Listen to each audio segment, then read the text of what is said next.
a todos. Bien, hoy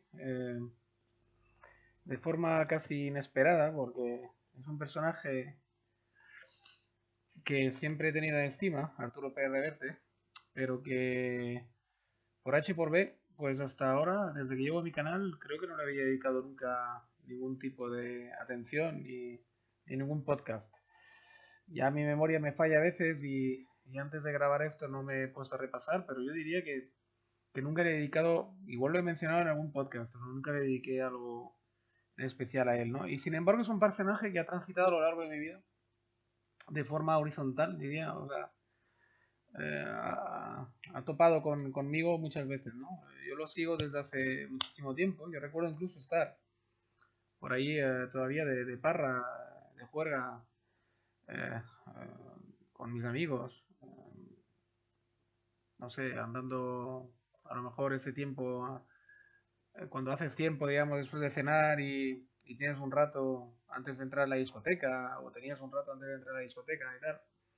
Yo recuerdo siempre que podía, en la hamburguesería donde íbamos habitualmente y lugares, digamos, donde íbamos a cenar. Normalmente en uno de ellos particularmente había siempre pues el dominical de no recuerdo qué periódico famoso en aquel tiempo en España, ¿no? Estoy hablando de los años 90, principio de los 90. 93, 94, probablemente 92, 91, incluso 1990, no sé, esos años, que precisamente estaba destinado, pues ya eh, o había estado destinado ya en varias guerras, y, y- y tenía una columna, de hecho después de los años siempre ha seguido teniendo columnas en muchísimos sitios, ¿no? Aparte de su actividad en paralelo, que luego le ha lanzado realmente a la fama, que es el de escritor, con novelas famosísimas llevadas al cine, etcétera, ¿no? Y, y, y, y yo recuerdo perfectamente leer columnas suyas. eh, yo siempre he tenido esa vena un poco intelectualoide, un poco de lector y compulsivo. E incluso en los días de marcha, cuando uno tiene que estar pensando quizás en otras cosas, pues yo tenía este pequeño hueco siempre dedicado a... Por lo menos me leía la columna de Pérez Reverte, ¿no? Intentaba que me dejaran tranquilos los amigos durante 5 minutos o 10 minutos y intentaba leer la columna de Arturo Pérez Reverte. Y no sé por qué las leía en esas circunstancias, ¿no? Pero bueno, quizás era el hueco que yo pues me había acostumbrado a dedicarle. Y luego con el tiempo lo he seguido durante muchísimo tiempo y eh, siempre, digamos, ¿no? Lo he seguido, digamos, leyendo y ahora, pues ya últimamente, pues lo escuchaba en YouTube de tanto en tanto si veía que había una entrevista interesante y tal. Y el otro día salió una entrevista muy larga, muy buena, de The Wild Project, que es un canal que sigo de forma muy, aquello, digamos, porque el chico me cae bien y es bastante simpaticote y tal, pero no es exactamente el perfil de canal que a mí me guste, pero bueno, ese chico de tanto en tanto hace cosas interesantes. Y cuando vi, sorprendentemente, que había obtenido una entrevista con ni más ni menos que Arturo Pérez Reverte, pues lo escuché, claro, eran 2 horas y media, lo escuché en 2 veces, y luego me lo he vuelto a escuchar varias veces y he sacado de ahí unos extractos que me parece que son perlas realmente impresionantes y que vale la pena analizar y daros a conocer por la gente que no tiene tiempo, no tiene ganas de quizás estar 2 horas y pico escuchando a Arturo Pérez Reverte. Yo he hecho un pequeño resumen de lo que a mí me ha gustado, evidentemente, personalmente. A lo mejor los que escuchéis las 2 horas y pico y tengáis la paciencia, pues igual lo que yo he seleccionado no es lo que hubierais seleccionado ustedes, pero bueno, en fin, o vosotros, ¿no? Pero que yo creo que son muy interesantes. Y es un personaje, Arturo Pérez Reverte, que de hecho, por ser español probablemente y por ser, y como en España tenemos un poco esa manía de despreciar a lo nuestro, ¿no?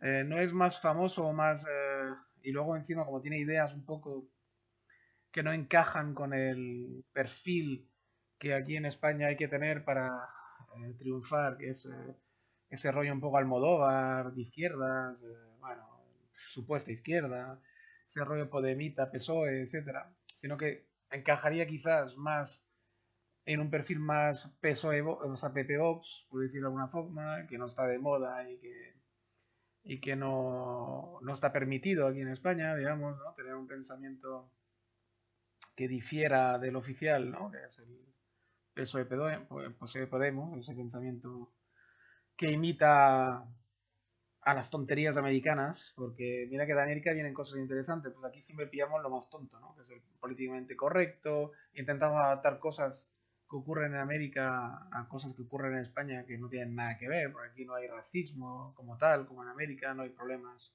raciales, ni hay comunidades guetos, ni... Bueno, aunque ahora quizás con la comunidad musulmana empieza a haber ese tipo de guetos, ese tipo de historias, pero bueno, tampoco es el mismo perfil que en Estados Unidos. No se puede comparar con los guetos negros, ni latinos, ni nada, pero bueno, aquí se han empeñado en exportar. La izquierda se ha quedado sin ideas, no sabe ya qué inventar y bueno, se han empeñado en exportar problemáticas de ahí a aquí y con el consiguiente follón que esto ocasiona, pero bueno, en fin. La cultura de la cancelación, etcétera, etcétera. Lo políticamente correcto. Y Arturo Pérez Reverte pues no encaja en esto, ¿no? Tampoco encaja en realidad en lo que sería un PP Vox, pero bueno, ahí lo meten en ese cajón, me imagino, la mayoría de la gente, y sufre un cierto ostracismo por parte de la prensa, ¿no? Porque yo para mí es un personaje que debería salir o estar saliendo constantemente de la televisión, ¿no? Hay mucho a aprender de una persona así. Es un personaje mundialmente conocido. Se han adaptado películas con actores americanos y por lo tanto, digamos, que se han vuelto universales. Y realmente debería ser un personaje pues prácticamente de culto aquí en España, ¿no? Muchísimo, una figura muchísimo más importante que Almodóvar para mí, o por lo menos igual de importante, porque Almodóvar también ha conseguido traspasar fronteras, ¿no? Pero quiero decir que aquí pues somos así de cainistas y aquí así de imbéciles y bueno, pues Arturo Pérez Reverte pasa sin pena sin gloria por la vida y cuando se muera supongo que entonces al cabo de 20, 30, 40 años habrá algún iluminado que se dé cuenta de la figura tan tremenda que hemos tenido aquí, ¿no? Tanto a nivel literario como a nivel de personaje en sí, ¿no? Y entonces, pues quizás empezará a ser famoso, reconocido, etcétera, cuando lleve ya, pues, criando malvas, probablemente muchísimo tiempo, ¿no? Bueno, pues nada, después de ese pequeño homenaje que me he pegado ahí con el Arturo Pérez Reverte, porque es un personaje que a mí me gusta, porque, bueno, no somos de la misma generación, pero hemos vivido cosas muy parecidas en cuanto a la infancia y tal, cosas parecidas en el sentido de, bueno, de ser niños libres todavía, ¿no? Sobre todo en la infancia me refiero, ¿no? De esa crianza que hemos disfrutado pues los que ahora tenemos 50, 60, 70 años, ¿no? Que hemos disfrutado todavía de una infancia muy libre, muy especial y muy libre en el sentido de que, bueno, de que no había esos controles ni esos miedos ni esas chorradas que hay hoy en día. Sí que había otras chorradas y otras historias a nivel educacional, por ejemplo, en las escuelas, eran demasiado rígidas y en el caso de él encima religiosa porque él se crió en España, yo no, y en la España franquista o postfranquista había todo ese rollo teocrático prácticamente, ¿no? Pero bueno, digamos que una cierta similitud en cuanto a libertad. Me siento identificado en bastantes cosas que él cuenta, ¿no? Bien, no me enrollo más, creo que voy a ir el formato es el habitual de los que me conocéis de hace más tiempo que estáis por aquí. Yo de tanto en tanto hago ese tipo de formatos en la cual extraigo pequeñas partes, digamos, de una entrevista o de algo que me ha interesado y luego hago un pequeño análisis sobre cada extracto que digamos que pongo, ¿no? Primero hago escuchar el extracto y luego aparezco yo otra vez haciendo un pequeño análisis. Así que ese será el formato a partir de ahora, después de esta pequeña presentación. Y oiréis a Arturo pues, contestar a preguntas de Jordi, de Wild Project. Y, y luego pues, yo posteriormente haré un pequeño análisis sobre o sea, ese extracto, ese pequeño corte. ¿Eh? Bien, pues ahora, sin más, pasemos al tema. Venga.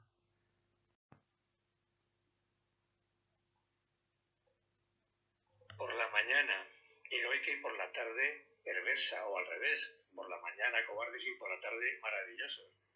Te pongo un ejemplo. Termino el ejemplo. Sí, la guerra, ¿no?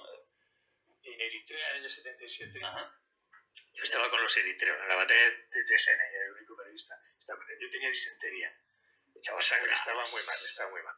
Y los tíos me cuidaban, eran mis hermanos, yo había estado con ellos 2 meses.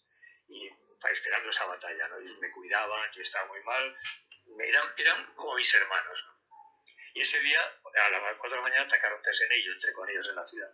Y bueno, chicos de 16 años, 17 años luchando de una manera por su deber, su patria, lo que tú quieras llamar, por sus ideas o porque tenían que estar ahí. Y lucharon, hicieron cosas admirables. Por la tarde, cuando tomaron la ciudad, los mismos chicos violaron, mataron y saquearon. Los mismos chicos que yo admiraba. Y todavía pienso en ellos y los sigo queriendo, ¿no? Y decían, Arturo, y yo decía, no. Bueno, y todavía algún idiota dice, ¿cómo no intervenías? Y si violaban, ¿cómo no intervenía? Yo decía, no, mira, no debéis violar porque violar es malo, de verdad, no sé, eso está mal, no debéis hacerlo. Y me iban a hacer caso, yo podía interponer. En ese momento, por supuesto. ¿Cómo no? Pues me parece muy mal que no intervinieras, pues por otra próxima vez intervendré, no os preocupéis. Bueno, aquí ya llevaban unos 20 minutos, creo, hablando. Y dio este ejemplo, ¿no? Este ejemplo de cómo él fue reportero de guerra durante 20 años, ¿no? Pues uno de los tantos anécdotas que vivió, ¿no? Y aquí lo que quiso transmitir claramente es que, digamos, que estaban hablando del bien y el mal, de tal y cual, y él, pues, lo quería relativizar un poco, ¿no? Y con ese ejemplo quiso ilustrar, pues, eso, ¿no? Que muchas veces es muy estupendo ser moralista y trazar rayas muy claras entre el bien y el mal y tal, cuando uno pues tiene una vida cómoda, donde no tiene que tomar decisiones demasiado traumáticas ni importantes, ¿no? Pero que cuando estás metido en situaciones así extremas, pues claro, de repente pues el bien y el mal se confunden bastante, ¿no? Y la frontera ya se diluye, ¿no? Y uno puede ser, como dice él, ¿no? Un cobarde por la mañana y un héroe por la tarde, ¿no? Nunca se sabe, ¿eh? En definitiva, cómo cómo va a reaccionar uno ante una dificultad. Y a veces incluso puede reaccionar ante varias dificultades de forma diferente. O sea, el mismo día, ¿no? Con eso quiso ilustrar simplemente que no hay nada escrito y que nunca se sabe, ¿no? Que realmente uno no puede decir nunca ni que es bueno del todo, ni malo del todo, y pocas veces, digamos, se puede ser tajante y categórico ante una situación, ¿no? Extrema y las reacciones que tiene el ser humano, ¿no? Evidentemente que hay situaciones muy claras, ¿no? No sé, cuando estás ante una persona que, vamos a poner un ejemplo, ¿no? Que yo leí hace tiempo de un colombiano, por ejemplo, claro, porque yo no quiero ser tan relativista, porque a veces él deja notas que lo que no me gusta de él, y ya lo veréis en los próximos extractos, que a veces hay demasiada, o sea, queremos ya, sé que habla del tema de la guerra concretamente, no habla de otros temas, ¿no? Intenta centrarlo todo en la guerra, en lo que pasa en una guerra. Pero a veces no me gusta que quede esta nota demasiado relativista, ¿no? O sea, no, todo no es relativo tampoco. Cuando estás, por ejemplo, ante un asesino en serie, como el colombiano este que mató a más de 60 niños y niñas, o sobre todo niños, porque no sé si era un pederasta de estos medio homosexual, niños además que los elegía siempre del mismo perfil, la misma edad, no sé si eran 10, 11 años o 9 o no sé, y mató como a 60 o 70, hombre, ya no puedes decir que sea un héroe por la tarde, aunque se le podría encontrar notas agradables seguro en su personalidad, pero ese tío, por ejemplo, está clarísimamente, es un tipo que cruza la línea y que ya está en el mal permanentemente, ¿no? O en el vicio, o en una persona que mata a más de 60 niños a lo largo de no sé cuántos años, para mí ya no tiene remedio, ¿no? Una persona que tiene muchísimo tiempo para pensárselo y para parar su actividad o por no haberla empezado, ¿no? Y criminal, ¿no? Y entonces, claro, esto por ejemplo pues no tiene perdón ni tiene remedio para mí, ¿eh? No sé qué decir. Pero claro, él habla de una cosa concreta y quiso ilustrar un ejemplo concreto, ¿no? Pero bueno, me pareció interesante dar esa motivación. Vamos a continuar.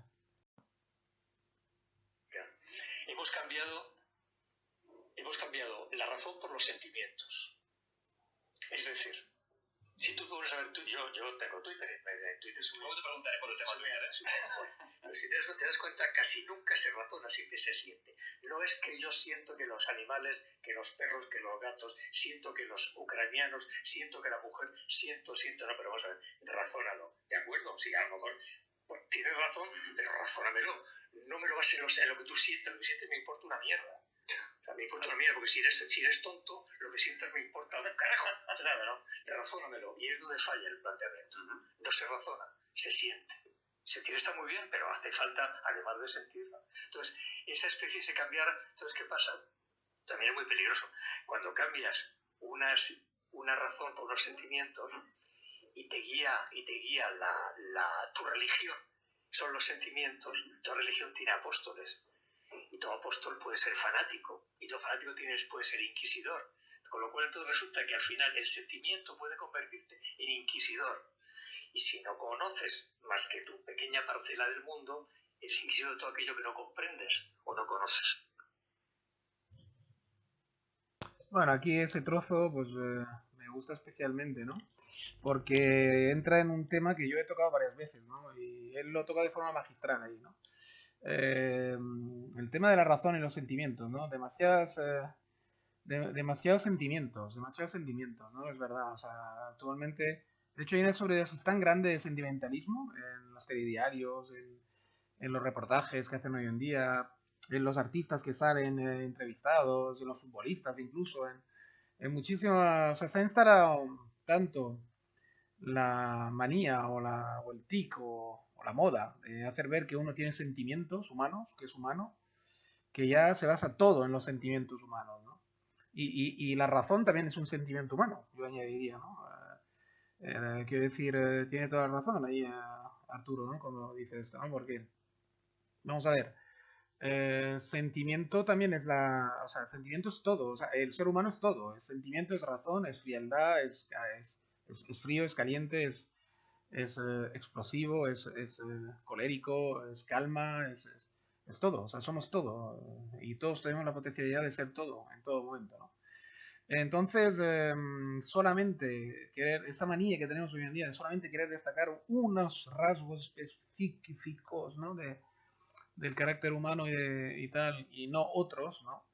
Me parece muy reduccionista y bastante lamentable, ¿no? Y él lo encuadra muy bien en ese corte, eh, al menos a mi parecer, ¿no? Lo encuadra perfectamente. Y es verdad que a veces pues, me importan una mierda vuestros sentimientos, ¿no? Se podría decir, ¿no? O sea, razonen ustedes, ¿no? Razonen, o sea, intenten razonar esos sentimientos, ¿no? No, tengo esos sentimientos y los tengo y ya está, y porque yo creo que es así y ya está, o esto es así y ya está, yo lo siento así y ya está, mejor dicho, ¿no? Pues no, yo lo siento así y ya está, ¿no? ¿Por qué razón lo sientes así? Analízalo. Intenta, no siempre se puede, evidentemente, ¿no? Ni se debe incluso a veces, ¿no? Pero joder, tampoco puede ser que nunca se razone nada, ¿no? Siempre todo se deje en manos de los sentimientos, ¿no? Pues no, para qué decir, yo estoy ahí totalmente con él y creo que razonar es muy sano también, ¿no? Yo fui educado en un colegio de los maristas, tal, una familia pues tradicional, educada, tal, y es un niño educado. Bueno, el sexo, todas esas cosas, y yo nací en el 51, imagínate, no es ahora. El sexo no existía, tal, los curas eran buenos, los soldados eran todos heroicos, los guardias eran todos bondadosos y honrados, y los jueces todos eran justos, y Dios estaba en el cielo. Esa fue mi educación, como la de después de la vida, me la fui modificando, esa fue mi partida como la de mi generación, claro. Y entonces de pronto yo vivía en el campo, junto al mar, en una casa en un jardín, y un día jugando bolitas, yo tendría 6, 7 años, y encuentro una gata, un niño, de entonces veo una gata en el suelo, sangrando, y al lado ve 4 gatitos ciegos. Entonces el niño ese, conmovido, compasivo, dice, la gata está moribunda y sus hijitos son ciegos, nadie va a cuidar de ellos. Entonces cogí a los gatitos, había una alberca y ahogué a los gatitos para que no sufrieran. Y todavía recuerdo, Jordi, ellos haciendo así en el agua hasta que se quedaron quietos. Esta es especialmente curiosa porque resulta que a mí me pasó algo muy parecido. Lo que pasa es que bastante más mayor que él. Él dice que tenía 7 años o así cuando le pasó esta escena de su vida.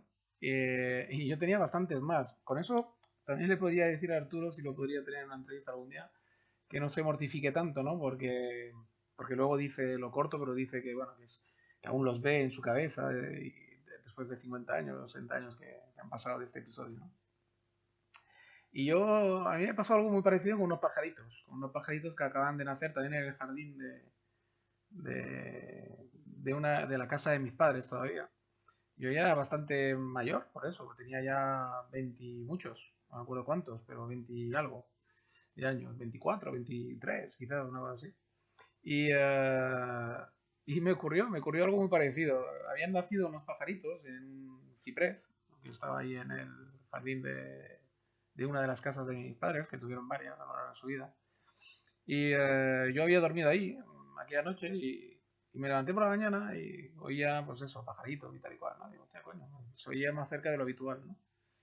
Y me acerco ahí con una escalera y todo y veo que había un nidito, ¿no? Y con pajarillos de recién nacidos y tal, y la madre andaba por ahí revoloteando. Y recuerdo perfectamente cómo estaba lleno de hormigas, pero lleno, estaban llenecitos de hormigas, ¿no? Le llenaban la boca, los ojos, todo, estaban por todo el nido. Y todavía acaban de nacer, aquella misma noche o madrugada o a saber, ¿no? Pero era muy reciente el nacimiento de los pajaritos, porque recuerdo perfectamente observar las cáscaras del huevo todavía, repartidas por todo el nido, ¿no? Entonces, claro, yo recuerdo perfectamente que esto me chocó mucho y me asusté, ¿no? Y digo, coño, vamos la puta, las hormigas están comiendo a los pajarillos, ¿no? ¿Cómo puedo intervenir, ¿no? ¿Qué puedo hacer para intervenir en esto, ¿no? En ese desastre. Entonces no se me ocurrió otra cosa que coger un matamoscas, ¿vale? Un mata insectos, un spray de mata insectos, y volver al ciprés. Y claro, yo ya, como tenía conocimiento y era un adulto, no era tan bruto como él de niño, ¿no? Entonces pensé un poco más, mi pensamiento fue más sofisticado, ¿no? Dentro del error que estaba a punto de cometer, pero bueno, estaba mucho más sofisticado. Entonces, claro, evidentemente en ningún momento se me ocurrió rociar directamente en el nido, sino que pensé, voy a rociar el ciprés en su base, en el tronco, hasta la base, que es por donde suben las hormigas, y así las mato durante todo el recorrido y se les quita las ganas de subir, ¿no? A joder a los pajaritos, ¿no? Y así ejecuté mi plan. Empecé de abajo arriba o de abajo o de arriba abajo, no lo sé. Bueno, empecé ahí a rociar, ¿no? Y me quedé tan satisfecho y tan contento de que había hecho mi buena obra del día y del mes y estaba pues súper contento. Digo, mira, he salvado la vida a los pajaritos, ¿no? Y me fui tan contento y tal. Y aquella misma noche, no sé por qué, tuve una especie de pesadilla en la cual con una voz me decía que la había cagado, ¿no? Con el spray, la naturaleza nunca se toca. Algo así, una voz rara que me dijo algo así como premonitorio. Una cosa extraña que me ocurrió, ¿no?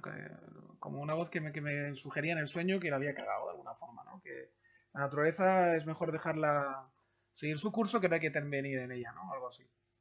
Y cuando me desperté por la mañana me desperté inquieto, digo, porque me acordaba de ese sueño, de esa especie de pesadilla, de hecho, fue más bien, ¿no? En la cual yo veía eh, esta voz y tal, y los pajaritos muertos, de hecho, ¿no? Y cogí la escalera y volví al árbol, ¿no? Volví al ciprés, ¿no? De hecho estaba extremadamente silencioso ese ciprés, comparado con la mañana anterior. Y cuando subí a la escalera, ¿cuál fue mi sorpresa? Que me encontré, la madre ya no estaba revoloteando y los pajaritos estaban muertos todos. No había ya hormigas, había conseguido mi objetivo, las hormigas estaban todas muertas también, pero los pájaros también habían muerto. Evidentemente, probablemente el gas, como son tan delicados y acaban de nacer, llegué a la conclusión de que fue por culpa del poco gas que les llegaría, del poco spray que les llegaría hasta ellos, desde abajo, desde el veneno, pues de alguna forma les envenenó los pulmones y los mató. Pero a todos. O sea, si eran 4, 5 o 6, todos muertos. Entonces con eso pues aprendí una gran lección, ¿no? Que ya a lo largo de mi vida pues siempre procuro eh, mantenerme alejado de los acontecimientos naturales y no intervenir en ellos más que cuando realmente veo que puedo ser útil, ¿no? De verdad, ¿no? Pero ya los inventos con gaseosa los dejo los he dejado para mejores ocasiones. Y es una gran lección que aprendí, ¿no? Y esto me ha hecho recordar ese pasaje que él cuenta, me hizo recordar esto, ¿no? Y él lo dice para ilustrar más bien otras cosas, para ilustrar la ignorancia, que la maldad, la ignorancia van muy religados, ¿no? Lo cual es cierto. Normalmente las personas que cometen maldades, muchas veces, muchísimas veces, es simplemente por ignorancia y miedo, yo añadiría, ¿no? El miedo hace que a lo desconocido o a lo que no conoces, si encima se lía con la ignorancia, aunque eres un ignorante, y un poco corto de luces, pues evidentemente pues, al final se cometen las tropelías que se cometen, ¿no? Y esos dos ejemplos, el mío personal y el de Arturo, creo que puede servir para el oyente pues, para ilustrar cuán cuidadoso hay que ser y cuánto valioso es pues aprender, ¿no? Aprender de todo, leer, ilustrarse y no intervenir o no intentar no cometer errores de ese tipo eh, queriendo arreglar cosas cuando uno no sabe exactamente lo que tiene que hacer o cómo arreglar esto, ¿no? Creo que es una gran lección de vida para todos. Venga, prosigamos. En detalle, mira, yo siempre he dicho que un periodista en la guerra nunca lo asesina. Lo matan trabajando. Es un accidente laboral. O sea, asesinado, bueno, me parece perdonable, pero no. No, no. Y eso casi todos los periodistas estamos de acuerdo. Casi todos, no todos, casi todos estamos de acuerdo. Que te maten, que te den un tiro, son parte de tu trabajo. Tú eres un soldado, estás allí con tu... Y enfrente hay un tío que se está moviendo allí con un tío raro, con unas cosas. Tú le tiras por si acaso. Por si acaso. No es un asesinato, es... En la guerra es eso, ¿no? En el Líbano, una vez iba... Aquí también otro gran ejemplo, ¿no? Ahí claramente yo creo que habla de... Él no lo dice en ningún momento, es elegante y no menciona nombres, pero yo creo que habla básicamente del caso José Couso, como se diga, ¿no? Que se hizo un escándalo aquí en España, sobre todo los de Podemos lo cogieron como bandera, y yo creo que han llegado al gobierno casi gracias a este caso y el feminismo, básicamente, de tercera generación. Quiero decir que el tema José Couso, yo creo que recuerdo que, bueno, eso fue la bandera y lo cogieron como un caso bandera, y él se lo carga en 2 minutos, ¿no?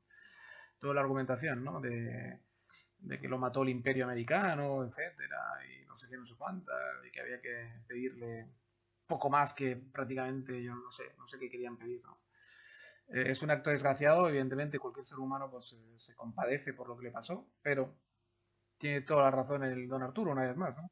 Si tú eres periodista de guerra y vas a una guerra, que en ese caso de José Causo yo recuerdo perfectamente, porque como se salió hasta en la sopa el caso este, lo mataron en Irak, él estaba en un hotel donde había occidentales y periodistas, básicamente, sacó su cámara por la ventana y un tanque Abraham apuntó su cañón hacia la ventana porque vio un reflejo, eso es lo que declaró el soldado, vio un reflejo sospechoso y se pensó que lo estaban encañonando con algún lanzamisiles o lanzacohetes o algo así y disparó y mató al cámara y no sé si mató incluso a su acompañante, no lo sé, los que hubiera por ahí en la habitación, ¿no?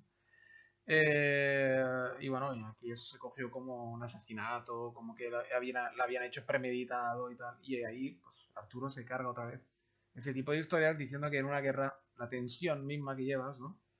Te hace reaccionar muchas veces pues, de una forma exagerada y pueden morir muchos inocentes precisamente por los mismos nervios que llevan los soldados, ¿no?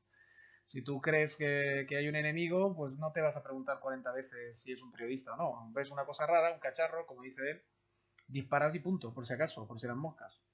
Que luego ha sido un periodista, pues mala suerte. Quiero decir, es que es así. Y hay que asumirlo como un accidente laboral, como dice él. Es que ni más ni menos. Quiero decir, no sé. Supongo que un conductor de camión pues también sabe que tiene unos peligros asociados a llevar un camión. Si llevara un coche, pues no sería lo mismo que llevar un camión. Pues no sé. Aquí es lo mismo. Si eres periodista de guerra, vas a una guerra, tienes peligros asociados a la guerra, ¿no? O sea que una vez más, una gran lección de sabiduría por parte de Arturo. Venga, vamos a proseguir. Ya me voy a ya plan estupendo.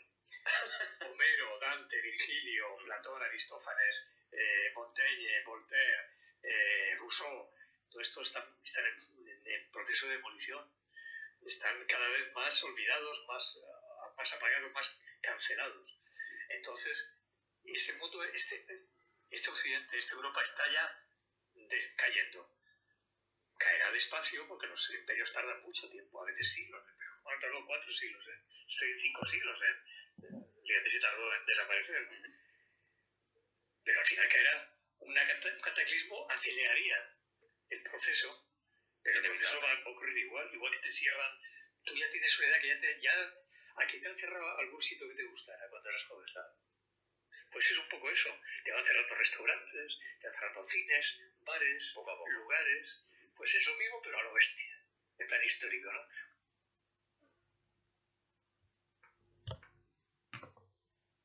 Aquí ese trozo de me gustó mucho porque otra vez tracé paralelismo con mi vida, ¿no? O sea, personal, ¿no? Claro, yo sí que tengo una edad más que Jordi, intuyo, por la pinta que tiene más que nada y tal, porque yo creo que tiene pinta de ser una persona de 30 y pocos años, como mucho, ¿no? Pues sí que me ha pasado, a mí me ha pasado muchísimo, ¿no? Viejos lugares donde yo acudía muy habitualmente en mi juventud, pues la mayoría se han transformado, ¿no? Han derrumbado edificios míticos, donde había a lo mejor comercios míticos, derrumbaron la discoteca de mi juventud, la más icónica, no existe ya, o sea, hay un bloque de pisos donde antes había la discoteca, y muchísimos sitios, ¿no? Cines donde yo iba habitualmente ya no existen, etcétera, etcétera, ¿no? Por lo tanto, digamos que realmente es así, ¿no? O sea, poco a poco, si vives lo suficiente, vas viendo como tu pequeño mundo, que tú pensabas tan seguro y tan eterno y tan para siempre, pues se va desintegrando, ¿no? Bajo tus ojos, ¿no? Se va, al mismo tiempo que tú también vas evolucionando y entras en una especie de decadencia, pues tu mundo entra en decadencia contigo, ¿no? Porque al final va todo ligado, o sea, la vida personal de las personas, nunca mejor dicho, la redundancia, ¿no? Está totalmente ligada a los acontecimientos de alrededor, porque claro, ese cine, esa discoteca, ese lugar donde yo acudía, pues pertenecía a una persona, o varias.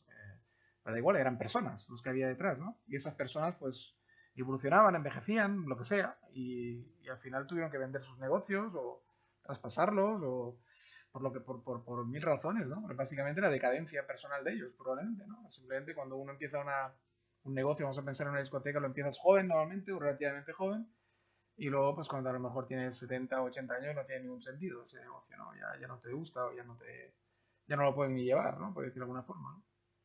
Por lo tanto, digamos, pues cierra, ¿no? De forma natural.